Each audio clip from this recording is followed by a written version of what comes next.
Olá, alunos! Hoje estudaremos a carga elétrica. Meu nome é Marcelo, serei seu professor nesses próximos períodos. Vamos trabalhar as questões históricas, verificar conceitos e ter uma ideia um pouco mais conceitualizada do que se baseia a ciência e a estrutura e a questão da integridade entre os conteúdos.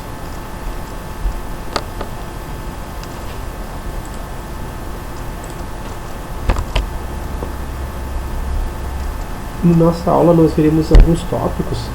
Eu quero deixar eles evidenciados aqui para vocês, para ver se auxilia, no raciocínio, numa construção que vocês podem fazer. Primeiro nós vamos apresentar uma linha histórica do eletromagnetismo, que embora tenha um período longo de integração entre disciplinas e conteúdos, linhas de pesquisa, nós vamos limitar a dois personagens históricos, de maneira mais efusiva, que é o Charles Duffay e Benjamin Franklin. Primeiramente nós vamos dar uma olhada nos experimentos do Duffay, que eu explanarei de maneira bem simplória para vocês aqui, e depois no experimento de Franklin, que nós vamos assistir um vídeo bem bacana da BBC, conhecido como História da Eletricidade. Vai ser só o primeiro episódio e é só um pedaço, só o trecho que remete a Franklin. Depois vocês vão ter o link para poder ter mais acesso, caso queira assistir o vídeo inteiro.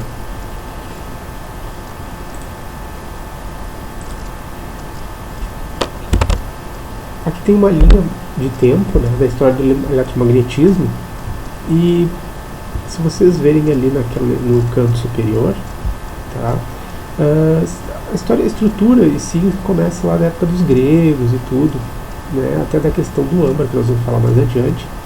Mas eu fiz questão que vocês entendessem essa estrutura aqui, para vocês conseguirem visualizar que, embora de maneira bem simples está escrito aqui, dá para perceber que a construção do pensamento para se chegar no resultado em relação a uma teoria, um experimento, uma pesquisa, um raciocínio, ele às vezes é um pouco mais profundo do que simplesmente alguém ter uma ideia do dia para a noite de uma coisa. Às vezes é até exposto para a gente desse jeito, mas é importante compreender que não funciona assim. Sempre existe uma prévia de uma utilização de algum experimento para dar um resultado posterior. No nosso caso, vocês vendo aquela linha superior ali, nós vamos basear especificamente de 1733 a 1750, pela caracterização de carga elétrica. Não necessariamente que naquele momento surgiu a carga elétrica, e sim quando foi caracterizado, quando foi compreendido os fenômenos que aconteciam. O âmbar é uma pedra, digamos assim, amarelada, que já foi usada como joia de ornamentação.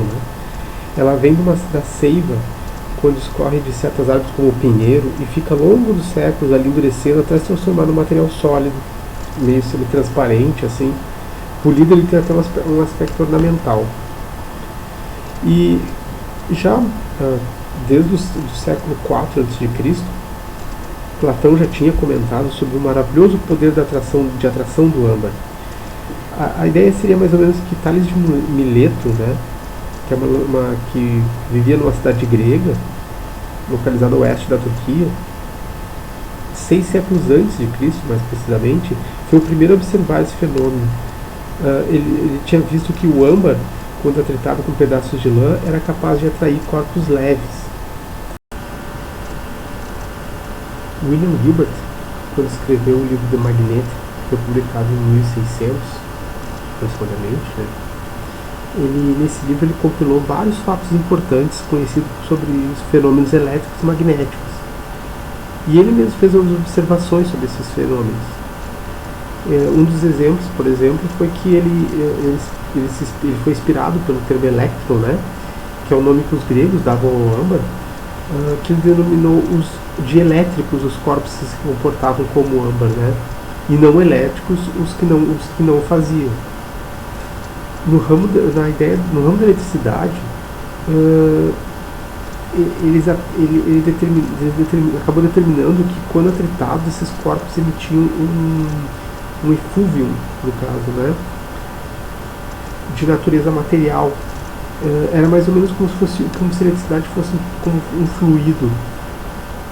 Hoje, claro que a gente tem uma estrutura diferente de raciocínio, mas justamente o objetivo era explicar que vocês entendam que isso é uma construção do raciocínio que foi chegar mais adiante na questão que a gente conhece como eletricidade, como ela é definida, né?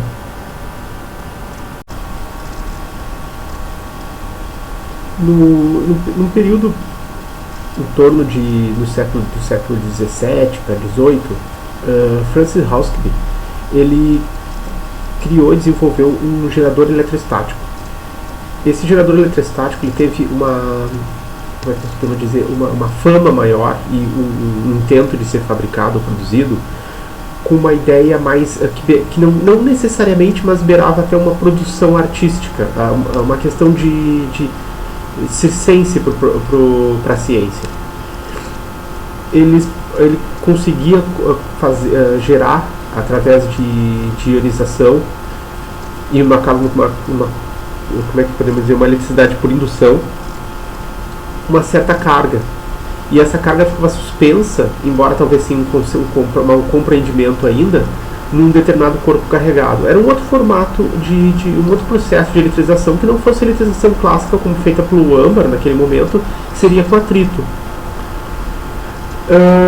E ele gerava um certo efeito dentro de um frasco que supostamente estaria no vácuo, né, que não era um vácuo bem preciso, mas ainda existia esse vácuo. E ele proporcionava uma questão estética muito legal, que quando tu aproximava a mão da lateral desse frasco, que ele era girado por uma correia, conforme a ilustração que aparece ali do gerador, ele, dentro do frasco, criava uma certa tonalização, no caso de azul, né, quando no ambiente mais escuro. E isso atraía, na época, o público, né? E a ciência estava num momento muito forte, onde ela era muito mágica, digamos assim, aos olhos do público.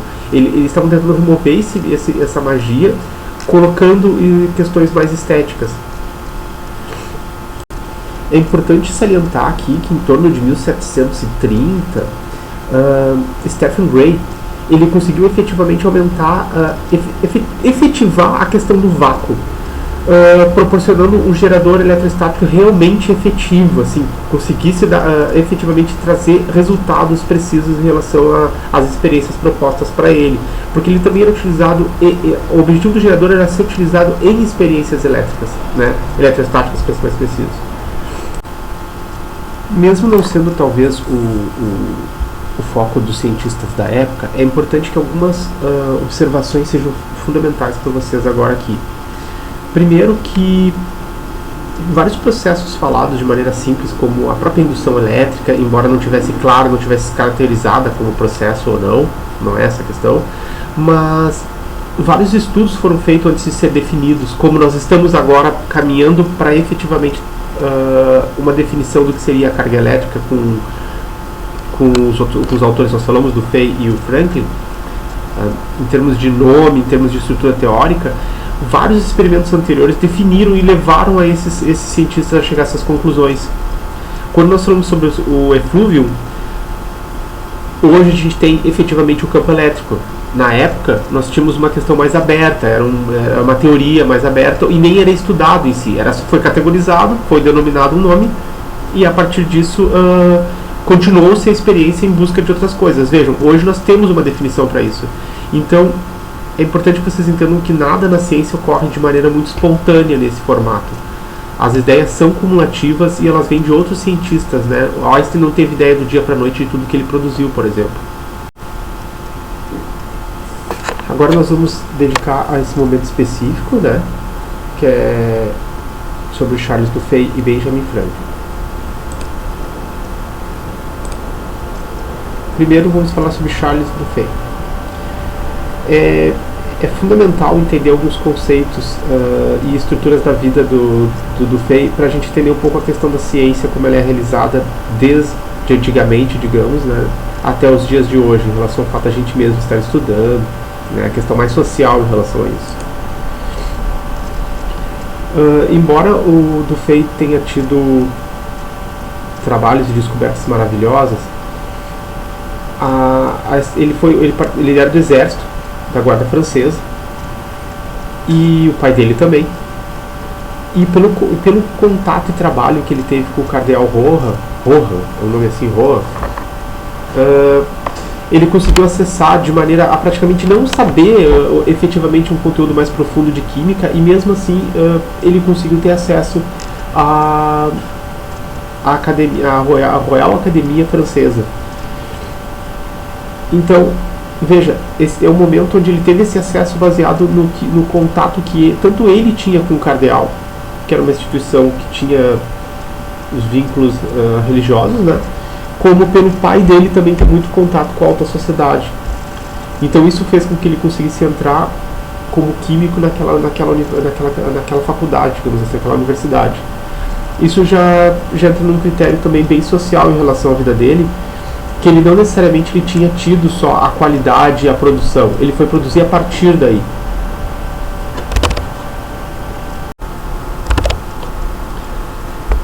O Dufay, ele, embora ele fosse químico, o trabalho dele e as experimentações dele, baseado em outros cientistas como Otto von Guericke, Hauskby, Stephen Gray, ele melhorou ele conseguiu ser mais preciso com esses experimentos e fazer uma definição mais aprimorada. Ele, por exemplo, conseguiu identificar, mais adiante nós vamos ver a ideia também, ele conseguiu identificar efetivamente que existia dois tipos de eletricidade. Mesmo que a nomenclatura dele, dado que quando ele colocou essa nomenclatura como vítrea resinosa, não seja o que a gente utiliza hoje, seria mais ou menos seria um equivalente a cargas positivas e negativas. Uma das experiências que fez uma definição maior para Dufay foi a seguinte: já se tinha tido algumas experiências no mesmo formato com Guericke, Gray, Hauskby. Uma delas era a eletrização através do atrito, onde eles eletrizavam um tubo de vidro, e aí com algumas penugens ele fazia com que elas repelissem, né, o que a gente hoje conhece como eletricidade estática. Aquelas penas ficavam flutuando assim, ou até mesmo atraindo elas em si. O que ele fez? Ele trocou essas penas, essa penugem, por umas folhas de ouro bem fininhas, e elas atraíam o tubo e eram repelidas da mesma maneira quando estavam conforme a eletrização. E essa eletrização que ele fez com as folhas, nas duas folhas ele eletrizou, o que aconteceu? As folhas não se aproximavam. Ele conseguia manter as duas, né, no ar, tudo, mas entre elas ele não conseguia aproximar. Mesmo quando ele colocava um bastãozinho perto ali, ele não conseguia esse tubo de vidro. O que aconteceu? Uma dessas folhas de ouro, se ela tocasse a mão dele, ou tocasse algum outro corpo, algum outro objeto, elas se grudavam. E isso não conduzia com a perspectiva que se tinha até a época, né, que era dois corpos do mesmo material, eles poderiam ser eletrizados ou não da mesma maneira, né. A partir daí, quando ele levou uma das folhas elevou ela no ar por meio desse tubo eletrizado, ele aproximou uma goma copal. A goma copal seria uma versão mais simples de um âmbar, né? Mas uma definição muito semelhante, assim, digamos. Mas eles já tinham definido os materiais em relação a isso, aqueles que eram passíveis de ser atritados, não, etc. Podia não ter uma definição teórica muito estruturada ainda, mas já tinha uma definição de uma nomenclatura, já tinha uma indução a esse raciocínio, né? Quando ele aproximou essa goma copal, ela se grudou, a folha de ouro, essa se grudou no material, se manteve fixada nele, que não era uma coisa condizente, porque pelo raciocínio que eles já tinham na época, a goma copal era um objeto elétrico, né? E ele estava eletrizado naquele momento quando ele fez aquilo. Então ele deveria repelir a folha, assim como o tubo de vidro repeliu. A partir desse momento ele fez outros testes e outras evidências que pudesse ser tratada da mesma maneira, atritando materiais diferentes e tudo. E foi desse raciocínio, dessa ideia, onde ele percebeu que não era o corpo definido em si, era assim uma propriedade do corpo né, e ele podia ser colocado, essa questão de eletricidade de diferente maneira, que o raciocínio foi que existiria dois tipos de eletricidade, e nesse caso vinculado também ao tipo de material. Além da eletricidade de poder estar carregado ou não, ainda podia ser verificado o tipo de eletricidade do material aplicado. Nesse caso, uma das alternativas, né, foi que a maior parte das substâncias que ele utilizou para trabalhar nesse primeiro tipo de material, elas eram sólidas e transparentes como vidro, semelhante ao âmbar, né? E ele determinou eletricidade vítrea, certo? Que seria o que nós temos hoje como a eletricidade positiva, digamos assim. Digamos assim, não exatamente isso, para ser mais preciso.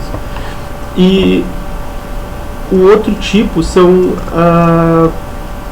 esse outro tipo de material, né, substâncias que ele determinou, seriam as resinosas, certo? Seria o equivalente ao que nós temos hoje como a eletricidade negativa. Agora nós vamos dar uma olhada um pouquinho de verdade mais para frente, mas quase que concomitante em relação à data, em Benjamin Franklin, no caso um cidadão americano, né? E para fazer uma visualização melhor, nós vamos assistir um videozinho da BBC. Bom, alunos, e então é importante que o que fique, né, para vocês, além do experimento em si, seja uma conclusão em relação ao Franklin, que, assim como outros cientistas, ele tinha vários vigores e forças em relação às escolhas que ele fazia. Ele foi jornalista, até coloquei aqui como comerciante, empreendedor, religioso. Ele tinha um apreço gigante pela ciência, assim como apresentado no vídeo. Mas é interessante notar que, além de um caráter religioso forte, num momento onde isso podia ser uma relação mais divergente em relação à ciência, para ele ainda não era. Mas o mais marcante aí do Franklin é que ele era um grande empreendedor. Assim como aponta no vídeo, como em outros livros também a gente consegue ver, as pessoas que executavam às vezes as experiências que ele propunha, nem sempre era ele, a maior parte das vezes não era ele. E às vezes em outros lugares também. O Franklin, como empreendedor, ele dedicou grande parte da vida dele a esse tipo de trabalho. Assim. Ele trabalhou também como impressor de jornal, no caso, né? E na comunicação como jornalista também. O legal disso é que, mesmo com todo esse trabalho que ele fez, e com toda a situação financeira que ele conseguiu chegar, teve um momento na vida dele que foi quando as maiores produções vieram, e mesmo assim elas aconteceram no formato de ele largar o trabalho. Ele abandonou, ele vendeu o trabalho dele, o negócio que ele tinha, para se dedicar exclusivamente para a ciência. Isso claro que ele já estava um pouco mais velho. Mas é interessante que mesmo nesse momento ele era um empreendedor da ciência. Ele continuava delegando as funções para outras pessoas fazerem. Então isso é um caráter bem importante, que é legal que vocês entendam esse tipo de detalhe, sabe? Que nem sempre a ciência vai ter um caráter neutro. Eu vou deixar aqui para vocês uma avaliaçãozinha com 2 questões, certo? Podem enviar por e-mail. Eu gostaria que vocês apontassem o que vocês entenderam, né? Como eu coloquei ali, certo? E a relação do fato da ciência ser ou não ser neutra. Essa não neutralidade, digamos assim, da ciência. E uma outra questão, eu gostaria que vocês, conforme eu expliquei a questão do experimento de Dufay, eu queria que vocês fizessem uma explicação sobre o experimento de Franklin, conforme vocês compreenderam no vídeo. De maneira bem singela, assim, não precisa se preocupar muito com as palavras, assim, de maneira bem simples, tá? Aqui estão as referências do material que a gente usou para a aula, certo? E a referência das ilustrações dos cientistas retiradas da internet. Obrigado por todos.